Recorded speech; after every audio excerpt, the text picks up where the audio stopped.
បាទជាដំបូងសូមគ្រប់នឹងជំរាបសួរបងប្អូនទាំងអស់គ្នាដែលបាទចូលមកកាន់ Channel ទីធូនីតិរឿងខ្មែរបាទថ្ងៃនេះដែរ admin បានពំនាំសាច់គ្រឿងបាទទឹកភ្នែកប្រពន្ធដើមបាទទឹកភ្នែកប្រពន្ធដើមដើម្បីឲ្យនិយាយចែកជូនទៅកាន់ពុកម៉ែបងប្អូនជាទីសម្ដាប់បាទមុននឹងឈានទៅដល់សាច់រឿងនេះបើសិនជាបងប្អូនបាទស្រឡាញ់នឹងពេញចិត្ត Channel ទីធូនីតិរឿងខ្មែរហើយពេញចិត្តនឹងការនិយាយរបស់ admin បងប្អូនអាចចុច Subscribe សញ្ញារូបកណ្ដឹងម្នាក់មួយទៅហើយបងប្អូនបើពេញចិត្តទៀតបងប្អូនអាចចុច Like មេដៃបាទតែបើសិនជាបងប្អូនមានសាច់រឿងឬក៏មានមតិអ្វីបងប្អូនអាចចូល comment នៅក្នុង Channel របស់ឬក៏នៅក្រោមសាច់រឿងនេះបានបងប្អូនអាចជា comment ជាសាច់រឿងមកដើម្បីឲ្យ admin ចឹងមកនិយាយបកស្រាយចែកជូនទៅកាន់ពុកម៉ែបងប្អូនទីរីសម្ដាប់បាទឥឡូវយើងកុំឲ្យខាត់ពេលវេលាយូរយើងក៏ឈានចូលទៅសាច់រឿងតែម្ដងបាទនៅភូមិមួយបាទមានប្តីប្រពន្ធបាទមួយគូដែលរៀបការជាច្រើនឆ្នាំបាទជាច្រើនឆ្នាំមកហើយបាទគ្រួសារអ្នកទាំងពីរគឺជាគ្រួសារជាថាចង់និយាយថាគ្រួសារឪពុកម្ដាយទាំងសងខាងហ្នឹងគឺផ្សំគុំឲ្យអ្នកទាំងពីរហ្នឹង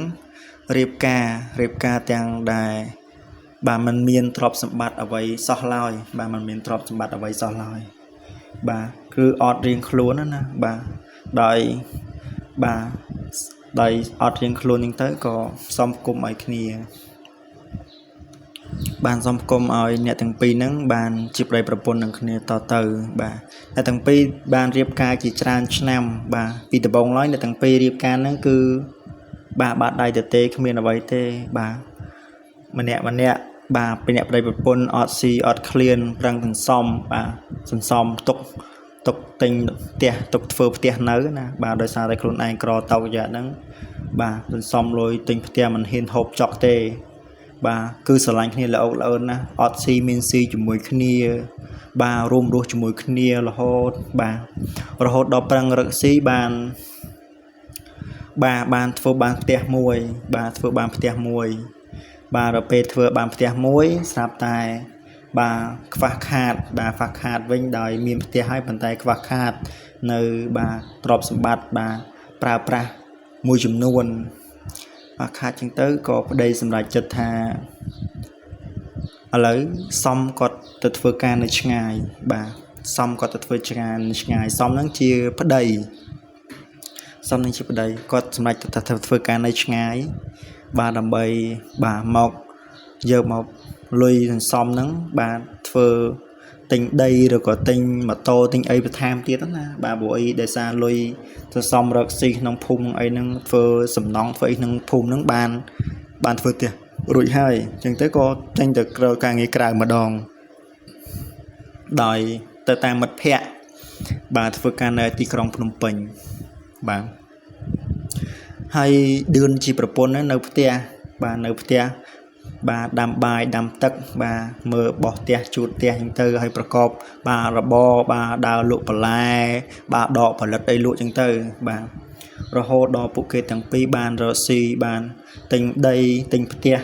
បាទបានជាច្រើនកន្លែងបាទមានរហូតដល់មានចំការចេកចំការអាឡឹកចំការតសក់ដល់ខ្លួនឯងទៀតបាទអ្នកទាំងពីរគឺតស៊ូខ្លាំងមែនទែនហើយស្រឡាញ់គ្នាបាទប៉ុន្តែជាអកុសលបាទការតស៊ូនឹងស្រឡាញ់អ្នកទាំងពីរមានមរតកជាច្រើនបាទដែលពីតស៊ូវាបានដៃទៅទេមកប៉ុន្តែជាអកុសលគឺអ្នកទាំងពីរពុំមានកូនទេអត់មានកូនទេបាទអត់មានកូនទេបាទអ្នកទាំងពីរព្យាយាមរកវិធីសាស្ត្រគ្រប់បែបយ៉ាងបាទចង់បានកូនបាទតែពុំមានបាទនៅថ្ងៃមួយប្តីក៏តែងគិតក្នុងចិត្តថាហេតុអ្វីបានជាខ្លួនពុំមានកូនបាទដោយសារប្រពន្ធខ្លួនឯងនឹងបើប្រើពាក្យម្យ៉ាងចោះអធិស្ឋានបងប្អូនទាំងអស់គ្នា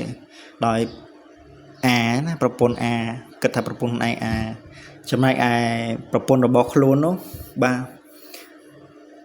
ត្រៀមបាទរកវិធីសាស្ត្រគ្រប់បែបយ៉ាងហើយប៉ុន្តែធ្វើម៉េចបើមិនមានបាទ ប្រពន្ធស្មោះស្ម័គ្រមួយប្តីទោះបីជាមិនមានឬក៏មិនមានក្តីព្រោះប្តីមិនក្តីក៏ស្រឡាញ់ប្រពន្ធដែរប៉ុន្តែចិត្តរបស់ប្តីនោះគឺចំណុចដែលដឹងដំណឹងថាប្រពន្ធពុំមានកូនសោះក៏សាប់ផ្ដើមតែអន់ចិត្តបាទអន់ចិត្តខ្លាំងមែនទែនអន់ចិត្តគិតថាប្រពន្ធមិនយូរបានប្រហែលប្តីក៏ដល់ថ្ងៃវិលត្រឡប់ទៅភ្នំពេញវិញបាទដោយខាងមេការសំណងនេះបានហៅប្តីត្រឡប់ទៅវិញបាទហើយអ្នកទាំងពីរក៏បានបែកគ្នាប៉ុន្តែចាប់ពីពេលនេះទៅប្តីតែងតែគិតថាគិតរហូតគិតថាប្រពន្ធខ្លួនឯងមានបញ្ហាអីឬក៏ប្រពន្ធអញមិនអាចមានកូនជារៀងរហូតអញ្ចឹងទៅអញត្រូវរកបាទមរតកឬក៏កូនដែលអាចនឹងស្នងត្រកូលណាបានមួយដើម្បីមកជំនួសស្រាប់តែប្តីហ្នឹងទៅដល់ភ្នំពេញវិញបាទបានជួបនឹងនារីម្នាក់បាទនារីម្នាក់ដែលដោយរូបឆោមពោស្អាតបាតស្អាតមែនតើហើយស្លៀកពាក់បាទគឺគួរឲ្យទាក់ទាញគួរចាប់អារម្មណ៍បាទក៏បានដើរមកចិត្តសមហ្នឹងទាំងដែលអកប្បកិច្ចរាតចរិតគឺជាមនុស្សស្រីម្នាក់ដែរឲ្យដៃឲ្យភ្នែកទៅសមបាទសមមុនដំបូងក៏ចាប់អារម្មណ៍ទេគាត់អត់ចាប់អារម្មណ៍ទេគាត់ឡើងបំពេញដើម្បីទៅធ្វើការបាទគាត់អ្វីដែលគាត់គិតគឺគាត់គិតពីប្រពន្ធគាត់នៅផ្ទះគាត់ត្រូវមូលហេតុដែរថ្មីប្រពន្ធគាត់មិនមានកូនមូលហេតុអីស្រាប់តែចាប់ពីមួយថ្ងៃទៅមួយថ្ងៃនារីម្នាក់នោះក៏តែងតែបាទទិញនេះទិញនោះទិញនំទិញបង្អែមទិញទឹកមកឲ្យសមរហូតដល់សមនឹងគិតថាយីគាត់ល្អណាស់គាត់ល្អមួយយើងណាគាត់មានចិត្តល្អជាមួយតែងតែរូបរាងស្អាតបាតហើយមានអត្តចរិយាល្អស្រាប់តែមកនៅភ្នំពេញយូរចិត្តណាយពីភូមិពីប្រពន្ធណាយលែងគិតលែងខ្វល់ណាយលែងគិតពីការតស៊ូគិតថាប្រពន្ធគិតក្នុងចិត្តនោះនៅផ្ទះនោះគិតថាប្តីអញទៅធ្វើការហើយប្រហែលជា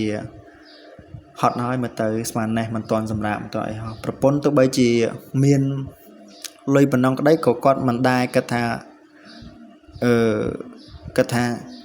ងាករេដែរបាទគិតថាប្តីរបស់គាត់នឹងហត់នឿយប៉ុន្តែតាមធៀបពិតប្តីនៅ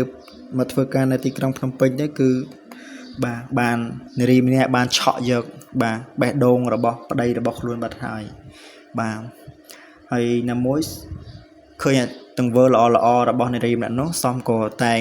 បែកឃ្លាតឆ្ងាយចិត្តម្ដងបន្តិចម្ដងហើយក៏គិតក្នុងចិត្តថាប្រពន្ធខ្លួននៅផ្ទះនោះបាទនៅផ្ទះធ្វើការហត់មែនប៉ុន្តែទោះតែម្យ៉ាងគឺពុំមានកូនឲ្យគាត់ចង់បានតែម្យ៉ាងគឺកូនដែលប្រកោតបសម្បត្តិដែលគាត់នឹងអនាគតទៅប្រកោតបសម្បត្តិឲ្យដូច្នោះគាត់ក៏ចាប់ផ្ដើមសាងស្នេហាជាថ្មីនៅទីក្រុងភ្នំពេញជាមួយនឹងរីម្នាក់ដែលមិនដែលស្គាល់ប្រវត្តិរូបសោះដោយប្រពន្ធនៅផ្ទះសុចិត្តអត់ស៊ីអត់ឃ្លានបាទទោះបីជាមានលុយមានកាក់សតសន្សំទុកដែរព្រោះគិតថាប្តីមកធ្វើការនៅទីក្រុងភ្នំពេញហត់នឿយមិនបានហូបឆ្ងាញ់ស៊ីឆ្ងាញ់ក៏រីខាំតាមនឹងប៉ុន្តែមកដឹងថាធៀបពិតប្តីនៅនេះគឺបាទគេបានមានប្រពន្ធថ្មីទៅហើយស្រាប់តែកន្លងរយៈពេលអស់មួយខែកន្លងផុតទៅ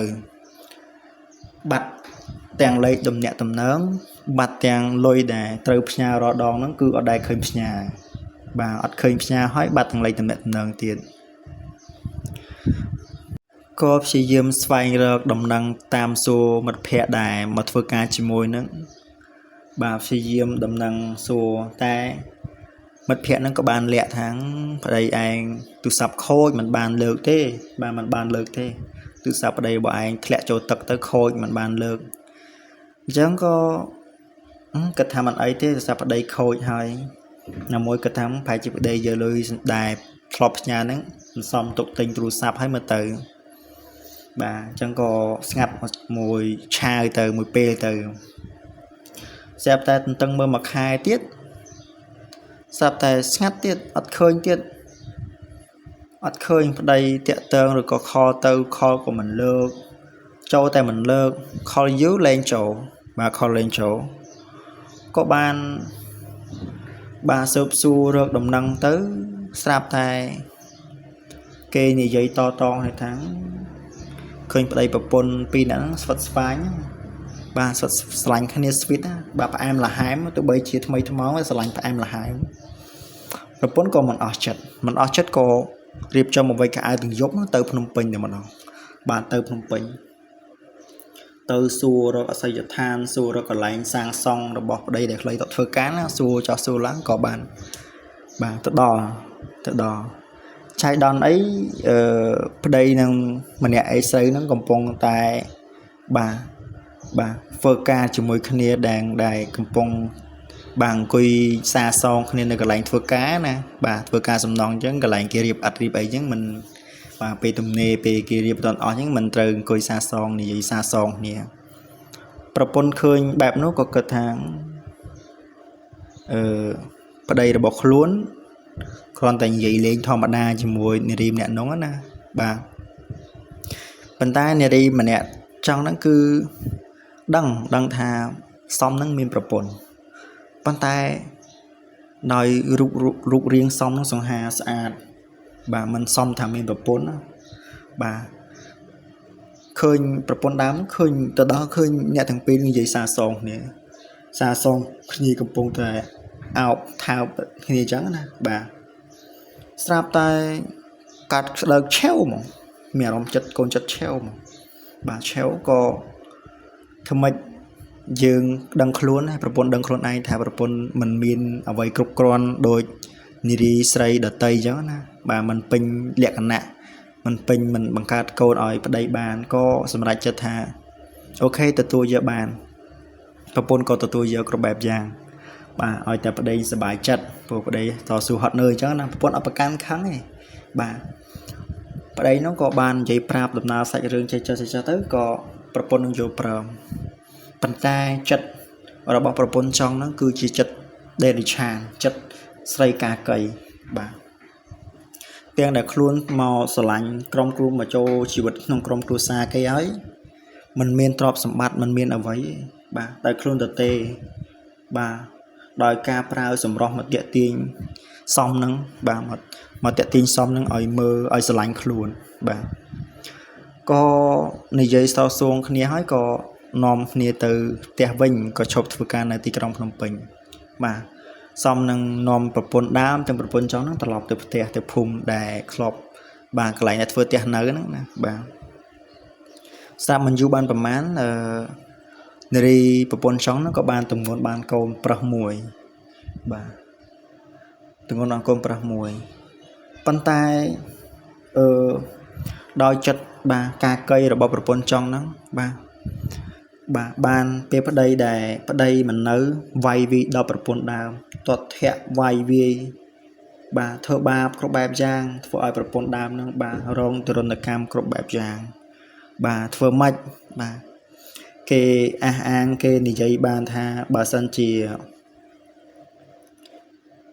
เนียงประปนดาวนั่งเธอบาเนียงนั่งโหลดบ่ารเละเอาโหลดโกน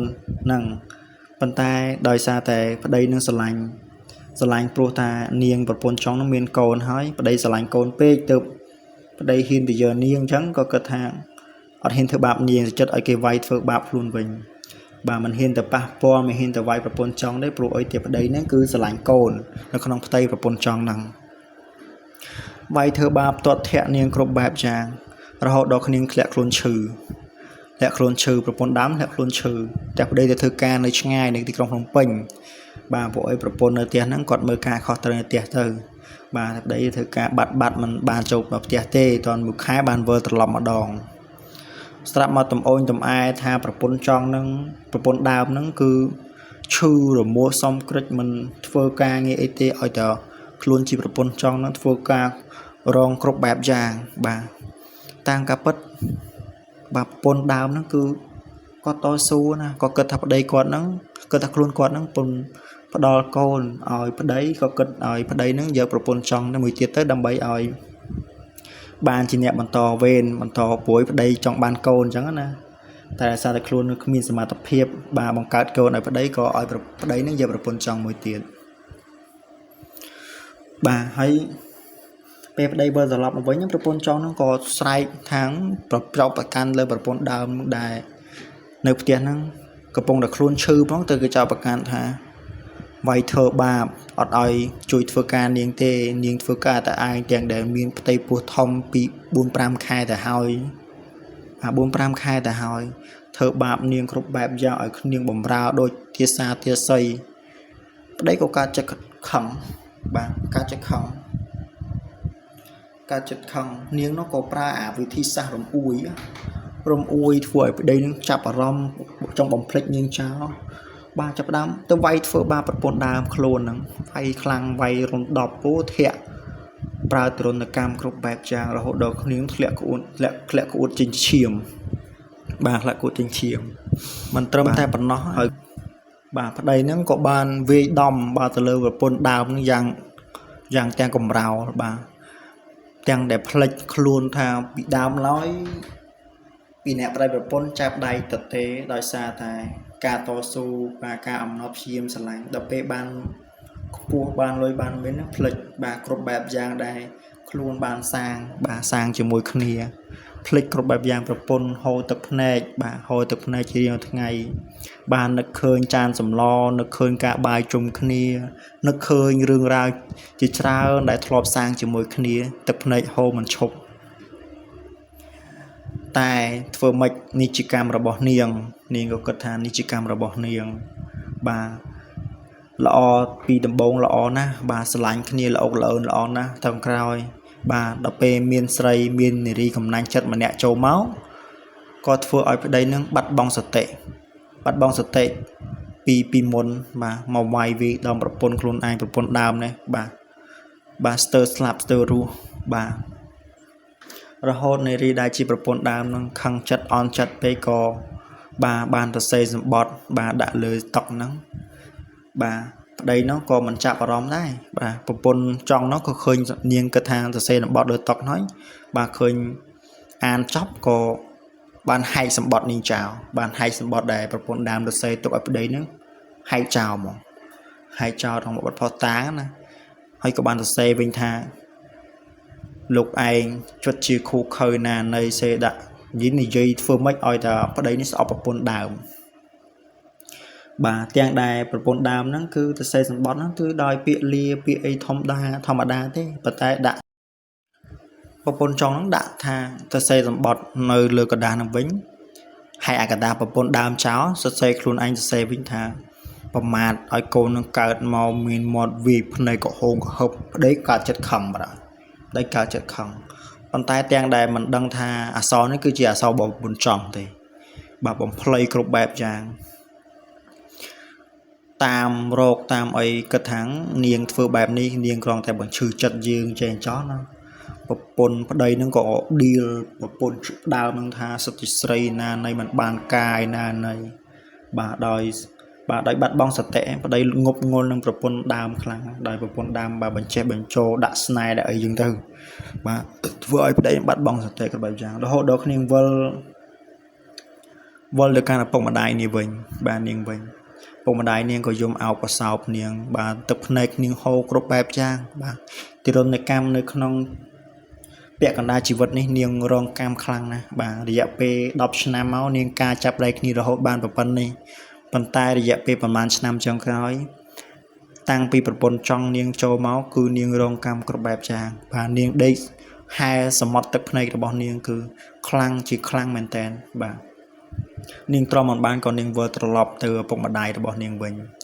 បាទប្តីនោះក៏គិតថាគ្រាន់តែជាការមកអែមមកអួយចេះចោះណាធ្វើម៉េចបើប្តីនោះត្រូវស្នេហ៍ប្រពន្ធចង់បែរណាមានអីទៀតអញ្ចឹងទៅក៏ងប់ងល់គិតថា